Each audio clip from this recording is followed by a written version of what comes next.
So this is Spellbinder with the article The Fuzzy Logic of Useful Idiots. I'm going to read this article because it makes so much sense. It's on spot so much that it's unbelievable.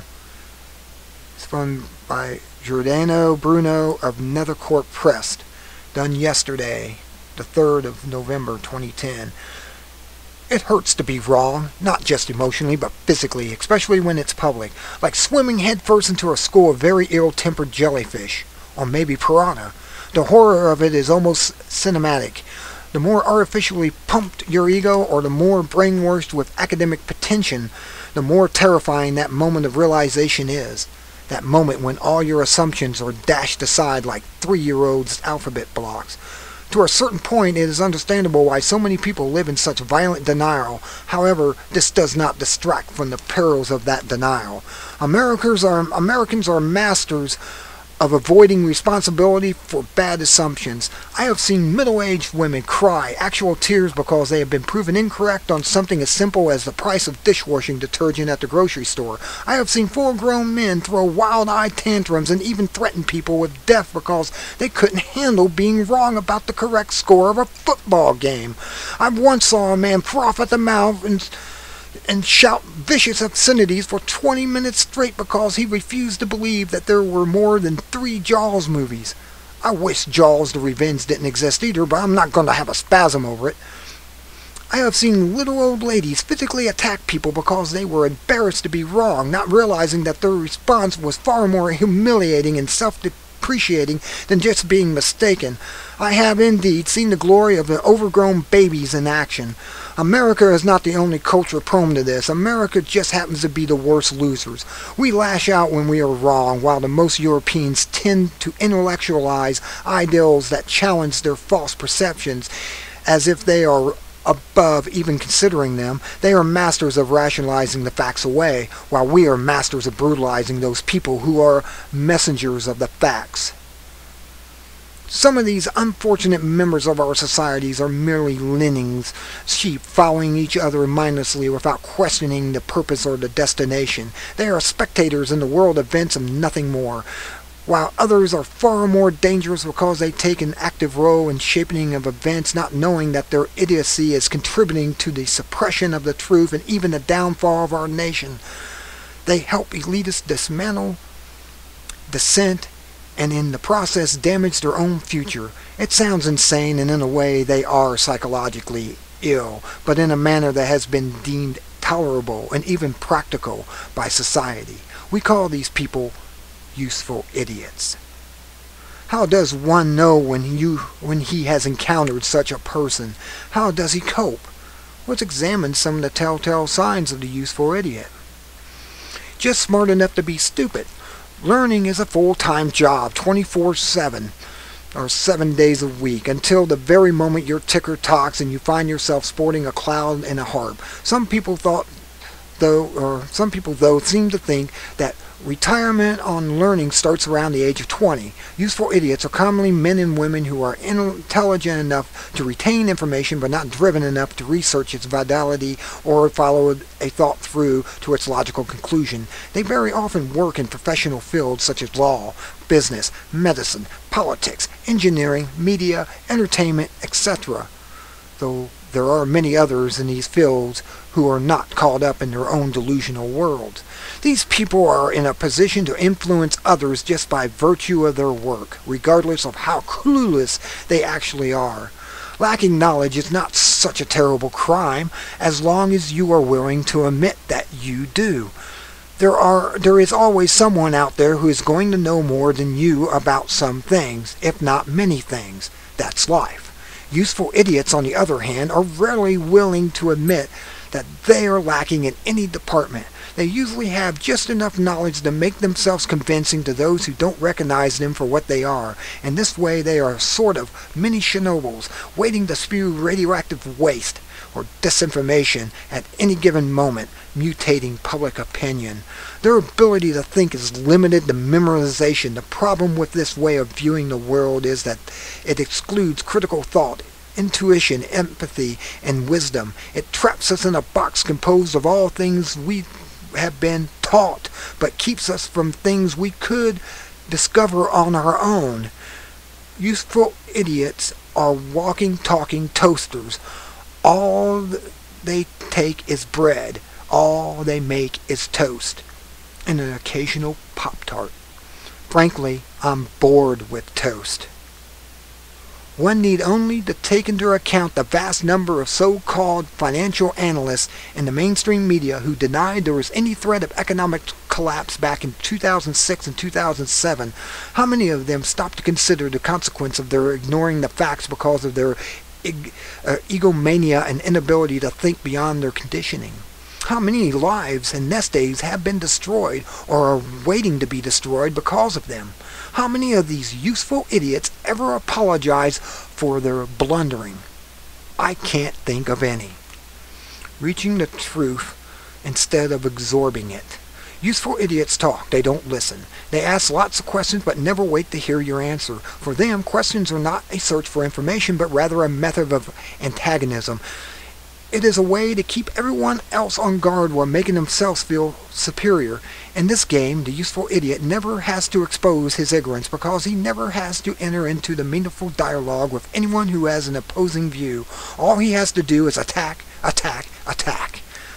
I have seen all kinds of reactionary tactics from useful idiots, but I find that the most common one for the American brand is the appreciation of overt bravado. They turn everything into a joke, whether it's funny or not. Laughing at that which they don't understand sometimes make things less frightening, but also makes them more passive.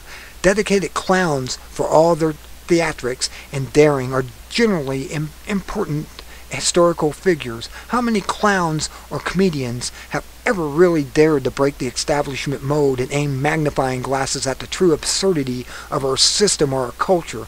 How many have inspired legitimate and original thought? I can think of only a handful, and almost all of them remain tied back by the entertainment industry for their beliefs. The clowns that are the most successful are those that follow the establishment guidelines and play on their as if they would dare break the barrier of lies, but they never do. In medieval times, even the most bloodthirsty king would allow the court jester to make jokes at his expense. Why? Because the jester is an inconsequential figure, a powerless, non-threatening being. A jester can verbally thrash a tyrant, but nothing ever really changes, because deep down, though they make us laugh, nobody really cares what the clown has to say. Now, imagine a whole subsection of our country emulating in this dynamic. Imagine all these people deluding themselves into thinking that being a slave isn't all that bad as long as you're the funny slave. When confronting the truth that threatens their established worldview, the useful idiots will do anything to distract or derail an exchange, making bad jokes, retorting to childish ridicule, ignoring cold hard logic, making threats, denying you are qualified to present the facts, even though the facts speak for themselves no matter who is relaying them, etc. Rarely will they ever really confront the truth you present on its own terms. Instead, they will try to make you the issue of the discussion and not your information. News media does this all the time to guests that they don't like. Shrewd the worldview. It is really that hard to doubt to check a piece of data to confirm whether or not it is true? Apparently it must be, because so many Americans have decided to believe whatever they are told without a second thought, as long as that the guy telling them is in a suit or a white lab coat. If the guy in the lab coat told you that cyanide makes you more desirable to the opposite sex, would you go and slam a glass before hitting the singles bar? Or would you verify the information, actually research the damn subject beforehand? You might say, well, cyanide's poisonous. Everybody knows that. Yes, people know that because they researched it. But how many other poisons do Americans ingest daily because some official gave the thumbs up? Mercury, thimerosal, aspartame, high fructose corn syrup, fluoride, RBGH, basthamol A, and numerous others. One stop at the computer would produce thousands of pages of research which shows the volatile nature of these chemicals and the consequences of exposure. Why do we contaminate our guts with the garbage on pure faith? Welcome to the realm of the useful idiot. The useful idiot is not just the guy chugging down GMO milk filled with other pus.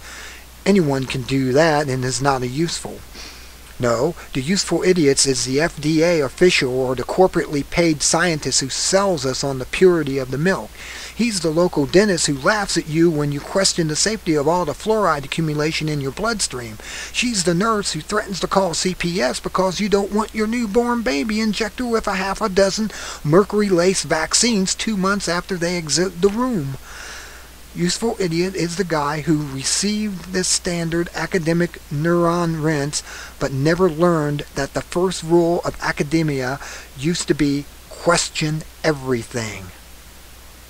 Worldview is really a battle between inherent conscience, common sense, and the conditioning of our era.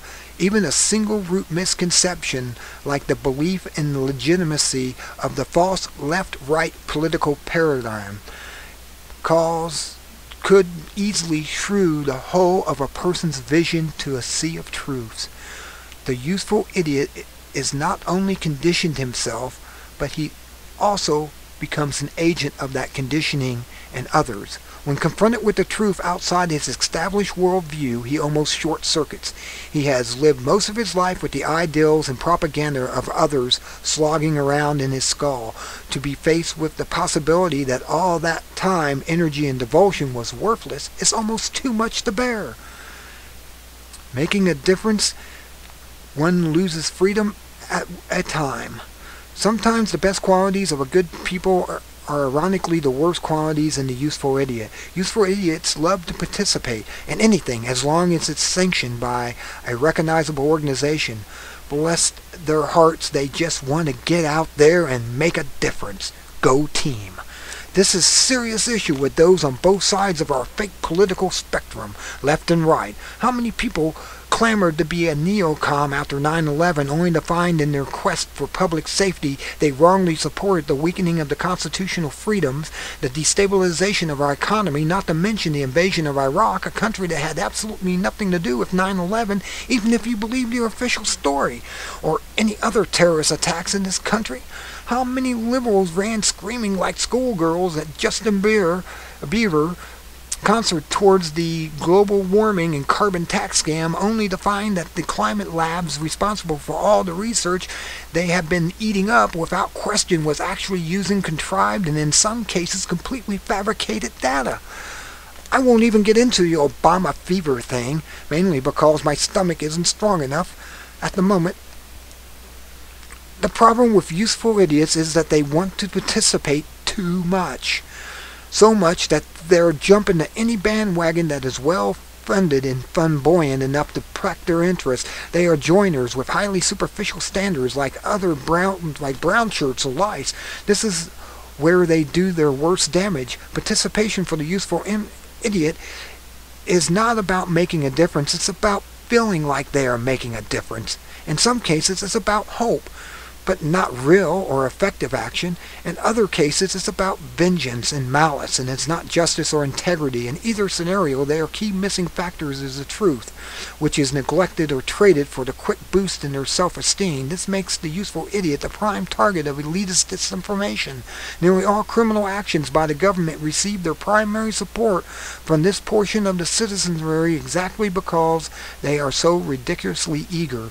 They are the zombie ditch diggers of the globalist infrastructure, chopping away at our liberties in search of brains. Confronting the useful idiots, why bother trying to communicate with the dimwits at all?